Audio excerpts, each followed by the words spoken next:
গড়তে পারি না, শিখাইতে পারি না, এটা আমাদের দুর্বলতা। আবার আপনারা মনে করলেন যে তালেব মণ্ডলে কিভাবে কথাবার্তা বলতেছে, আমাদেরকে দোষারোপ করতেছে আমাদের সন্তানদের। না, আপনাদের দোষারোপ করছি না, আমার জীবনটা এরকম, তো এই জন্য আমি আপনাদেরকে সাথে নিয়ে কথা বলছি, আমাদের কোমলমতি ছাত্রছাত্রীদেরকে। আমি শুরুতেই স্মরণ করছি গত বছরের জুলাই আগস্ট আন্দোলনে যারা আমাদেরকে আজকে এই উন্মুক্ত পরিবেশ সৃষ্টি করে দিল, বুকের তাজা রক্ত ঢেলে দিয়ে যারা জীবন দিল। আমরা আজকের দিনে যারা জীবন দিয়েছে আল্লাহর কাছে দোয়া করি, তাদেরকে আল্লাহ যেন শাহাদাতের মর্যাদা দান করেন।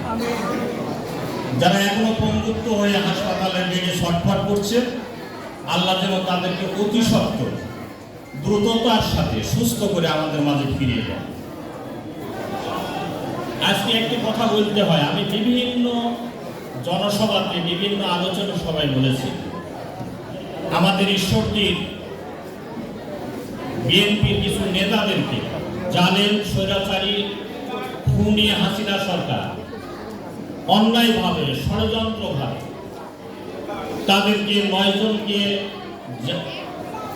ফাঁসির কাস্টে, 12 জনকে যাবজ্জীবন এবং অন্যান্যদেরকে 10 বছর করে জেল দিয়েছিল। আল্লাহর অশেষ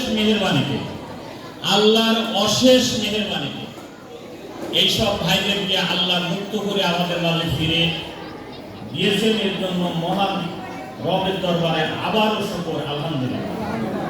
এর মাঝে আমাদের কয়েকজন ভাই ইতিমধ্যে দুনিয়া থেকে চলে গেছেন আল্লাহর ডাকে সাড়া দিয়ে। আমাদের আক্তার ভাই, আবুল কালাম আজাদ, চেয়ারম্যান পাশি, এরপরে লাইজু, এরপরে এখানে টেনু আক্তার, না আক্তার ভাই তো পয়লা বললাম, এই যে খবর, এদেরকেও আল্লাহ যেন তাদেরকেও জান্নাতের উচ্চ মাকাম দান করেন। আমি তাদের জন্য দোয়া করছি। আমাদের উপরে এইভাবে অত্যাচার এবং নির্যাতন নিষ্পেষণ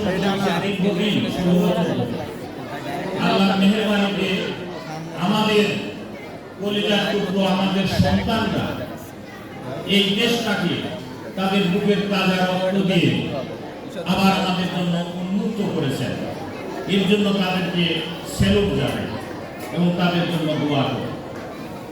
একটা কথা বলছেন যে ক্লাস 5-এর বৃত্তি কেজি স্কুলের ছাত্ররা বৃত্তি দিতে পারবে না, সরকার এই ধরনের প্রজ্ঞাপন জারি করেছে। সরকার এই প্রজ্ঞাপন জারি করতে পারেন না, তার কারণে এই সরকার হচ্ছে বৈষম্য বিরোধী আন্দোলনের ফসল।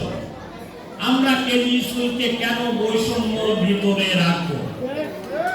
অতএব আমি পরিষ্কার বলতে চাই, সরকার যদি এই ধরনের সিদ্ধান্ত নিয়ে থাকেন, তাহলে সরকার কোঠা বিরোধী, বৈষম্য বিরোধী আন্দোলনের সাথে তার সুস্থতার পরিচয় বিবেক দিয়ে দিচ্ছেন না। অতএব আমরা এই ব্যাপারে সোচ্চার, এই ব্যাপারে আপনাদের সাথে আমি থাকবো ইনশাআল্লাহ। সম্মানিত ভাইরা আমার, অনেক গুণীজনরা অনেক কথাবার্তা বলেছেন, আমি একটু আমাদের ছোট বাচ্চাদের সাথে কথাবার্তা বলতে চাই। কথাবার্তা এভাবে বলতে চাই, আমাদের ওই মা এবং বোনদের জন্য। পরিবার হচ্ছে শিক্ষার প্রথম সোপান। মা এবং বাপ যা করেন, আমার এই শিশু সন্তানটি তাকে অনুসরণ করে।